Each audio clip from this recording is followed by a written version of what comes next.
Movie की शुरुआत में हमें निक नाम का आदमी दिखाया जाता है जो कि एक फाइनेंशियल कंपनी में 8 साल से काम कर रहा है और अब निक काफी ज्यादा मोटिवेटेड है क्योंकि जल्द ही उसका प्रमोशन होने वाला है।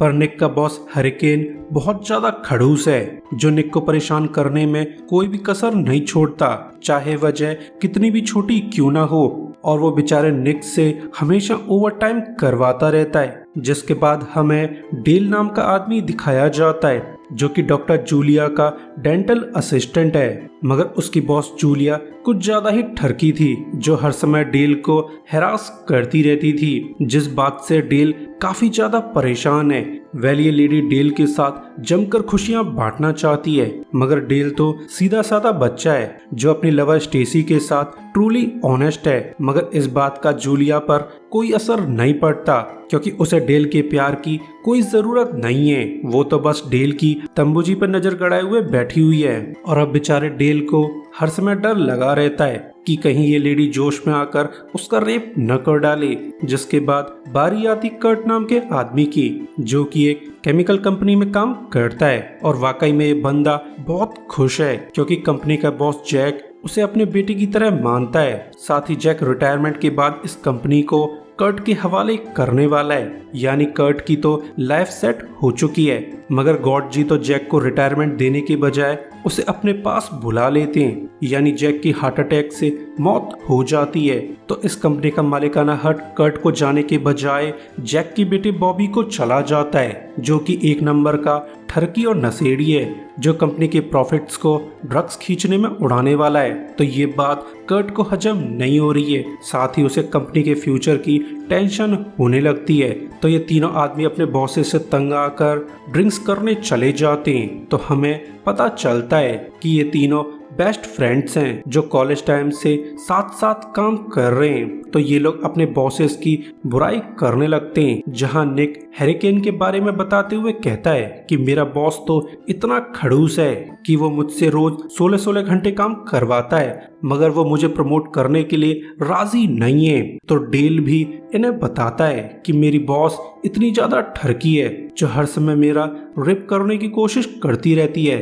तो ये सुनकर बाकी दोनों उसे टॉन्ट करने लगते हैं कि भाई तू तो सच में लकी है क्योंकि तेरी बॉस तो सच में हॉट है। मगर इस बात से डेल बिल्कुल भी खुश नहीं था और फिर कर्ट भी अपने बॉस के बारे में बताने लगता है कि मेरा बॉस बिल्कुल नशेड़ी है, जैसे कंपनी की जरा भी फिक्र नहीं है, अगर कुछ किया न गया तो हमारी कंपनी बर्बाद हो जाएगी।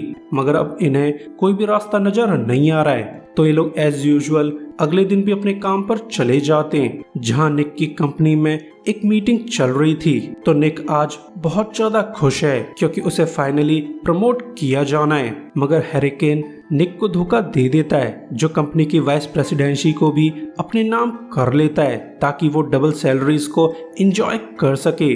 तो इस बात से निक भड़क जाता है जो हरिकेन के पास जाकर उससे पूछता है कि पिछले 1 महीने से तुम लगातार मुझसे ओवरटाइम करवा रहे हो इस बहाने से कि तुम मुझे प्रमोट करने वाले हो, मगर लास्ट मोमेंट पर तुम मुझे धोखा क्यों दे रहे हो। तो हरिकेन हंसते हुए बोलता है कि मैं तो बस तुम्हें मोटिवेट कर रहा था, मैं कंपनी की प्रेसिडेंसी किसी को भी नहीं देने वाला क्योंकि तुम में से कोई भी मेरे ट्रस्ट के काबिल नहीं है। तो ये सुनकर निक बहुत ज्यादा गुस्सा है जो इस जॉब को छोड़ने की प्लानिंग करने लगता है। तो ये देखकर हरिकेन अपने ट्रू कलर्स दिखा देता है, ये कहते हुए कि जैसे तुम 8 साल से काम करते आ रहे हो वैसे चुपचाप काम करते रहो। वैसे भी निक तुम मेरे नौकर हो और तुम्हें अपने मालिक के खिलाफ नहीं जाना चाहिए वरना तुम्हारा अंजाम अच्छा नहीं होने वाला है। तो ये सुनकर निक बहुत ज्यादा अपसेट है और यही हाल कर्ट का भी हो रहा था क्योंकि बॉबी ने कंपनी के एम्प्लॉयज को फायर करना चालू कर दिया है ताकि कंपनी के एक्स्ट्रा एक्सपेंसेस को कम करके कुछ पैसे बचाए जा सके, जिसका ऑब्वियसली बॉबी ड्रग्स खरीदने वाला है। तो ये बात कर्ट को बिल्कुल भी पसंद नहीं आती जो बॉबी पे भड़क कर उसे 2-4 गालियां दे देता है। मगर बॉबी तो सच में 2 नंबर आदमी था जो कंपनी के स्टाफ को कर्ट के बारे में भड़का देता है कि कंपनी से लोगों को फायर करने के पीछे कर्ट का हाथ है, जिससे सारा स्टाफ कर्ट के खिलाफ हो जाता है। तो ये देखकर कर्ट काफी ज्यादा अपसेट है। वही डेल की तो मौत चल रही थी क्योंकि जूलिया बिना कपड़ों के उसके सामने घूमने लगती है। तो डेल अनकंफर्टेबल फील करने लगता है, जिस पर जूलिया डेल से कहती है कि मुझे पता है कि तुम्हारी शादी होने वाली है, तो मैं तुम्हारी शादी से पहले ही रोमांस करना चाहती हूँ, तो क्यों ना तुम मेरी खुशियों को कामयाब कर दो। मगर डेल इसके लिए साफ मना कर देता है। तो जूलिया उसे थ्रेटन करने लगती है कि अगर तुमने मेरे साथ खुशियां नहीं बांटी तो मैं तुम्हारी लव लाइफ को बर्बाद कर दूंगी। तो ये जानकर डेल काफी ज्यादा अपसेट है। तो ये तीनों दोस्त फिर से ड्रिंक्स करने चले जाते हैं, जहां अपनी प्रॉब्लम्स का रोना रोते हुए कर्ट मजाक मजाक में कह देता है कि क्यों ना हम अपने बॉसेस का मर्डर कर दें, जिससे हमारी सभी प्रॉब्लम सॉल्व हो जाएंगी। पर इस मजाक को डेल और निक सीरियसली ले जाते हैं, मगर इनमें अपने बॉसेस का मर्डर करने के गट्स नहीं थे। तो ये लोग हर बार की तरह नेक्स्ट डे अपने ऑफिस चले जाते हैं, जहां जूलिया ने फ्री चेकअप के बहाने स्टेसी को अपने क्लिनिक बुला लिया था, मगर चेकअप के दौरान वो स्टेसी को बेहोश कर देती है। तो ये देखकर डेल टेंशन में आ जाता है। तो जूलिया उसे कुछ फोटोज दिखाते हुए बोलती है कि जब तुम पहली बार मुझसे चेकअप कराने आए थे तब मैंने तुम्हें बेहोश करके कुछ डर्टी पिक्चर्स ले ली थी। अगर तुम मेरे साथ जमकर खुशियां न बांटो तो मैं ये फोटोज तुम्हारी लवर को भेज दूंगी, जिससे तुम्हारी लव लाइफ का बर्बाद होना तो तय हो चुका है। तो ये जानकर डेल पूरी तरह से भड़क जाता है, जो डायरेक्टली कर्ट के घर चला जाता है, जहां पर निक भी मौजूद था।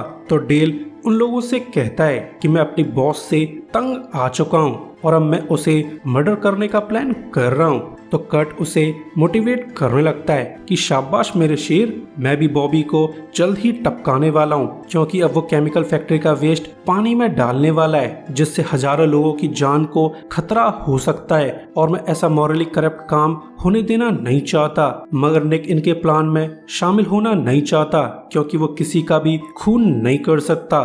तो कर्ट और डेल मिलकर उसे समझाने लगते हैं अगर हम अच्छे से प्लान करें तो हम अपने बॉसेस को सफाई से निपटा सकते हैं। मगर निक अभी भी कन्विंस नहीं था।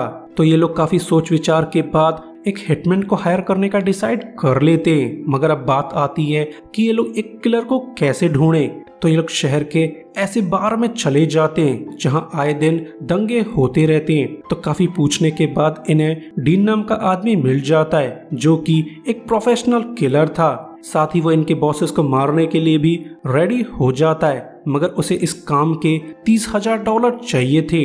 मगर इतने पैसे सुन के इन दोस्तों की चटक जाती है, जो बिना डील के ही घर जाने लगते हैं। मगर डीन ये मौका हाथ से जाने देना नहीं चाहता था, तो वो इनके साथ नेगोशिएट करने लगता है एंड फाइनली $5,000 में डील सेट हो जाती है। तो कर्ट एंड गैंग अगले दिन 5,000 का इंतजाम कर देते हैं। तो डीन पैसों को लेकर इन्हें बताता है कि मैं 2 दिन पहले ही जेल से आजाद हुआ हूँ, तो मैं किसी का भी खून नहीं कर सकता, क्योंकि पुलिस ने हर समय मुझ पर नजर बनाई हुई है। तो ये सुनकर डेल की पूरी तरह से सनक जाती है कि जब ये आदमी खून करना ही नहीं चाहता तो उसने हमारे पैसे क्यों लिए। मगर कर्ट उसे शांत करा देता है, क्योंकि जो भी हो डीन एक किलर है जो बड़ी आसानी से इन्हें ठिकाने लगा सकता है। तो डीन इन तीनों से कहता है कि मैं तुम्हारे बॉसेस का खून करने के बजाय मर्डर टिप्स दे सकता हूँ, जिससे तुम बड़ी सफाई से अपने बॉसेस को टपका सकते हो। तो ये सुनकर तीनों इंटरेस्ट शो करने लगते हैं, जिस पर डीन इनसे कहता है कि तुम्हें सबसे पहले अपने बॉसेस पर नजर रखनी होगी, ताकि तुम अपने बॉसेस की वीकनेस पता लगा सको और टाइम आने पर तुम एक दूसरे के बॉस को मार देना, जिससे पुलिस को तुम पर शक भी नहीं जाएगा। तो नेक्स्ट डे ये तीनों कर्ट के बॉस बॉबी पर नजर रखने लगते हैं। तो जब बॉबी घर पर नहीं था तब ये लोग बॉबी के घर में एंटर कर जाते हैं, जहां वो ऐसी चीजों को ढूंढने लगते हैं जिससे वो बॉबी के मर्डर को एक्सीडेंट शो कर सकें। और इसी समय कर्ट को भी एक छोटा सा बॉक्स मिल जाता है जिसमें बड़ा हाई क्वालिटी ड्रग्स था। तो ये देखकर डेल काफी ज्यादा खुश था, मगर तभी ड्रग्स का बॉक्स उसके हाथ से नीचे गिर जाता है, जिससे ड्रग्स हवा में उड़ने लगता है। तो इतने हाई क्वालिटी ड्रग्स को इनहेल करने से डेल की सनक जाती है, जिससे बेचारे डेल को अब बहुत भयंकर वाला नशा आने लगा है। तो ये देखकर बाकी दोनों टेंशन में आ जाते हैं, जो जल्दी से डेल को लेकर यहाँ से निकल जाते। पर कर्ट इन्हें एक फोन दिखाते हुए कहता है कि भागने से पहले मैंने बॉबी का फोन चोरी कर लिया था, तो ये देखकर बाकी दोनों भी काफी खुश थे और फिर ये लोग निक के बॉस हैरिकेन के घर पहुंच जाते हैं ताकि वो हैरिकेन के घर की तलाशी ले सकें। मगर डेल होश में नहीं था जो फिर से इनके स्पाई प्लान की धज्जियां उड़ा सकता था। तो ये दोनों डेल को कार में ही रहने की एडवाइस करने लगते हैं। तो न चाहते हुए भी डेल कार में रुक जाता है, पर अब वो काफी बोर हो चुका था तो वो टाइम पास करने के लिए पीनट्स खाने लगता है। तो अपना मालटाल खत्म होने के बाद वो रैपर को कार से बाहर फेंक देता है और इसी समय हैरिकेन जॉगिंग करके लौट आता है जो इस रैपर को देखकर काफी ज्यादा गुस्सा है, जो डेल पर भड़कते हुए उससे गाली गलौज करने लगता है। मगर तभी हैरिकेन को स्ट्रोक आ जाता है क्योंकि वो पीनट से हाईली एलर्जिक है। तो वो जमीन में पड़े पड़े नागिन डांस करने लगता है और अब बेचारे डेल को टेंशन होने लगती है कि ये ओल्फाट तो अब मरने वाला है। मगर तभी वो हैरिकेन का इशारा नोटिस कर लेता है तो उसे चेक करने पे एक इंजेक्शन मिल जाता है। तो वो हैरिकेन की छाती पर चढ़कर उसमें इंजेक्शन घोंप देता है और यही सब सीन निक और कर्ट भी देख रहे थे। तो वो ये देखकर काफी ज्यादा डर जाते हैं कि ये हीरा तो बीच सड़क में हैरिकेन को मार रहा है, जिससे अब हमारे प्लान की धज्जियां उड़ने वाली हैं और अब हम सभी जेल जाने वाले हैं। तो ये लोग बिना कुछ सोचे यहाँ से भाग जाते हैं। वहीं अब तक डेल ने हैरिकेन में 8-10 बार इंजेक्शन घोंप दिए थे, जिससे हैरिकेन की हालत सुधरने लगती है और इसी समय हैरिकेन की वाइफ यहाँ आ जाती है। तो डेल उसे सारा माजरा बता देता है। तो वो डेल की बहुत शुक्रगुजार है कि डेल ने उसके हस्बैंड की जान बचा ली है। साथ ही वो खुशी में डेल से लिपट जाती है। तो ये देखकर हैरिकेन की सनक जाती है तो वो गुस्से में डेल को यहाँ से भगा देता है। वही कर्ट और निक काफी दूर निकल आए थे, पर तभी यहाँ पर डेल आ जाता है जो बड़ी खुशी से इनसे बोलता है कि मैंने आज एक बड़ा नेक काम किया है कि एक बूढ़े आदमी को पीनट से एलर्जी थी तो मैंने उसकी जान बचाने में हेल्प की है। यानी डेल को इस बात का पता नहीं था कि वो बंदा हैरिकेन निक का बॉस है। तो ये जानकर निक काफी ज्यादा अपसेट है, जिसके बाद निक और कर्ट मिलके प्लान बनाने लगते हैं कि वो बॉबी को मारने के लिए उसके ड्रग्स में जहर मिलाने वाले हैं। साथ ही वो हैरिकेन को मारने के लिए उसके शैम्पू में पीनट्स डालने वाले हैं ताकि वो एलर्जी से बाथरूम में ही मारा जाए। मगर इनके पास जूलिया को मारने का अभी कोई भी प्लान नहीं था।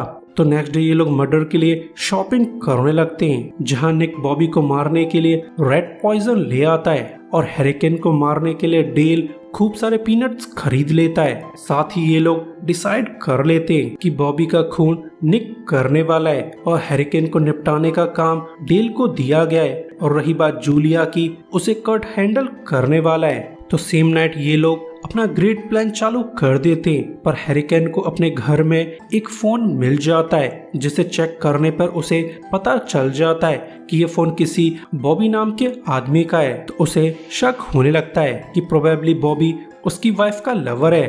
तो वो फुल गुस्से में बॉबी के घर चला जाता है, जिसकी एब्सेंस में डेल हैरिकेन के घर में एंटर कर जाता है ताकि वो उसके बाथरूम में जाकर शैम्पू में पीनट्स मिला सके। मगर लास्ट मोमेंट पर डेल की फट जाती है क्योंकि जो भी हो वो कोई किलर नहीं है। तो वो निक को कॉल करके बता देता है कि भाई मुझसे ये काम न होगा।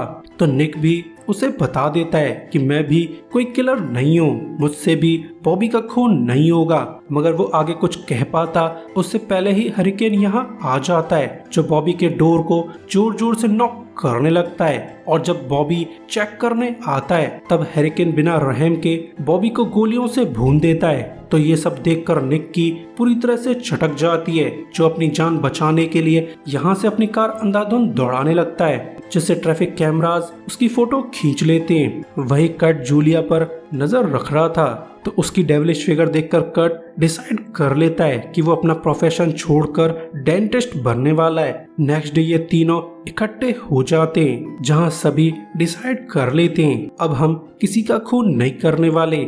और इसी समय निक और डेल को एहसास हो जाता है कि कट जूलिया पर नजर रखने के बजाय उसके साथ खुशियां बांट कर आ रहा है। तो कट इन्हें बताता है कि क्यों न हम पुलिस को रिपोर्ट कर दें कि हैरिकेन ने ही बॉबी का खून किया है, जिससे हम दोनों की प्रॉब्लम सॉल्व हो जाएंगी।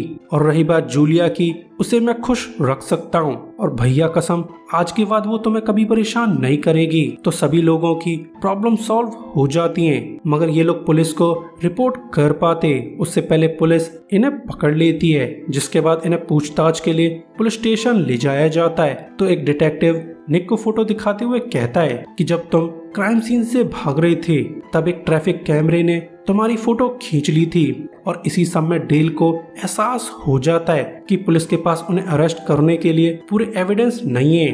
तो मजबूरी में डिटेक्टिव इन्हें जाने देते हैं। तो ये लोग सीधा डीन के पास पहुंच जाते हैं ताकि वो इन्हें कोई एडवाइस दे सके, पर इन्हें पता नहीं था कि डीन कोई भी किलर नहीं है, वो तो बस फिल्म पायरेसी के लिए 10 साल की जेल काट कर आया है। तो ये तीनों ये बात जानकर बहुत ज्यादा दुखी थे। तो ये लोग डिसाइड कर लेते हैं कि वो लोग एक टेप रिकॉर्डर में हैरिकेन का कन्फेशन रिकॉर्ड करवाने वाले हैं ताकि उन लोगों की इनोसेंस प्रूफ हो सके। तो ये लोग हैरिकेन के घर चले जाते हैं ताकि वो हैरिकेन का कन्फेशन रिकॉर्ड कर सके। तो निक हैरिकेन के पास जाकर उससे बोलता है कि मैंने बॉबी का खून होते हुए देख लिया था और अब मैं तुम्हें एक्सपोज करने वाला हूँ। तो हैरिकेन भी गुस्से में कन्फेस कर लेता है कि मैंने ही बॉबी का खून किया था और अब मुझे इस बात से कोई फर्क नहीं पड़ता, तो जो तुमसे किया जाए वो तुम कर लो। तो ये कन्फेशन सुनकर निक और डेल खुश होने लगते हैं, पर तभी उन्हें एहसास होता है कि कर्ट तो यहाँ पर मौजूद नहीं है जिसके पास टेप रिकॉर्डर था, यानी उन लोगों ने हैरिकेन का कोई भी कन्फेशन रिकॉर्ड नहीं किया है। तो वो खराब मूड से बाहर जाने लगते हैं। तो वो लोग नोटिस करते हैं कि कर्ट बाथरूम से बाहर आते हुए अपनी पैंट की चेन खींच रहा है और तभी बाथरूम से हैरिकेन की वाइफ बाहर निकल आती है। तो ये देखकर इन्हें एहसास हो जाता है कि इतने इम्पोर्टेंट समय पर कर्ट हैरिकेन की वाइफ के साथ खुशियां बांट रहा था। तो ये लोग कर्ट को अच्छे से गालियां देने लगते हैं, मगर अब ये लोग कुछ भी नहीं कर सकते। तो ये लोग मजबूरी में कर्ट के घर चले जाते हैं जहां पर बहुत सारी पुलिस मौजूद थी। तो ये देखकर तीनों काफी ज्यादा डर जाते हैं। पुलिस को बॉबी के घर से कर्ट का डीएनए मिल चुका था क्योंकि कर्ट ने बॉबी के ब्रश से अपनी दुकान साफ की थी, यानी अब पुलिस के पास इन्हें अरेस्ट करने का वैलिड रीजन है। तो ये लोग यहाँ से भागने लगते हैं, साथ ही ये लोग सिटी छोड़ने का प्लान भी करने लगते हैं, मगर तभी हैरिकेन यहाँ पर आ जाता है जो इनकी कार को ठोक कर खराब कर देता है, जिससे इनकी कार रोड पे ही रुक जाती है। तो हैरिकेन इन्हें गन पॉइंट पर लेकर कार से बाहर निकलवा लेता है। साथ ही वो इन्हें टॉन्ट करते हुए बोलता है कि मैं पुलिस के सामने ऐसे प्रूव करने वाला हूँ कि तुम लोगों ने ही बॉबी का खून किया था, साथ ही तुम लोगों ने मुझे जान से मारने की कोशिश भी की थी। तो हैरिकेन अपनी गन पहुंचकर पैर में गोली मार लेता है, साथ ही वो गन को डेल के पास टॉस कर देता है, जिसे डेल बड़ी बहादुरी से कैच कर लेता है। यानी अब इस गन पर डेल के फिंगरप्रिंट लग चुके हैं जिससे बॉबी का खून किया गया था। तो ये जानकर तीनों बहुत ज्यादा डर जाते हैं, मगर ये लोग कुछ कर पाते उससे पहले ही पुलिस यहाँ पर आ जाती है। तो ये बड़ी बहादुरी से सरेंडर कर देते हैं, पर तभी कर्ट को याद आ जाता है कि उसका टेप रिकॉर्डर अभी भी ऑन है, तो उसमें हैरिकेन का कन्फेशन रिकॉर्ड हो गया होगा। तो वो अपना रिकॉर्डर डिटेक्टिव को दे देता है, जिसे रिकॉर्डिंग को सुनकर एहसास हो जाता है कि बॉबी का किलर ये तीनों नहीं बल्कि हैरिकेन है। तो वो लोग हैरिकेन को अरेस्ट कर लेते हैं, जिससे ये तीनों अरेस्ट होने से बच जाते हैं। और अब इन तीनों की प्रॉब्लम सॉल्व हो चुकी है क्योंकि निक अपनी कंपनी का प्रेसिडेंट बन चुका है और यही हाल कर्ट का भी था क्योंकि वो भी अपनी कंपनी का बॉस बन चुका है। यानी इन दोनों की प्रॉब्लम्स सॉल्व हो चुकी हैं। वहीं क्लिनिक में जूलिया एक पेशेंट का चेकअप कर रही थी, तो डेल जूलिया से कहता है कि क्यों ना तुम मेरे बजाय अपने पेशेंट्स का रेप कर दिया करो, वैसे भी उन्हें बेहोशी की हालत में कुछ भी पता नहीं चलने वाला। तो ये सुनकर जूलिया सुपर एक्साइटेड हो जाती है। तो जब वो इस पेशेंट को अपना डिनर बनाने वाली थी तब उस पेशेंट को होश आ जाता है और यही सब सीन डीन ने रिकॉर्ड कर लिया था। तो हमें पता चल जाता है कि ये पेशेंट डेल का दोस्त है और इन लोगों ने जूलिया के लिए ट्रैप बिछाया था। तो डेल जूलिया को थ्रेटन करते हुए बोलता है कि तुम मेरा पीछा छोड़ दो वरना मैं तुम्हारी वीडियोस को अश्लील साइट्स पर डाल दूंगा जिससे तुम्हारी लाइफ और कैरियर दोनों बर्बाद हो जाएंगे। तो लास्ट में जूलिया को हार माननी पड़ती है और अब तीनों दोस्तों की प्रॉब्लम सॉल्व हो चुकी है। सो गाइस, वीडियो के लिए लाइक और सब्सक्राइब कर दीजिए ताकि हमें आपका सपोर्ट मिलता रहे। इसी के साथ वीडियो एंड हो जाती है। सो अभी के लिए goodbye, thanks for watching.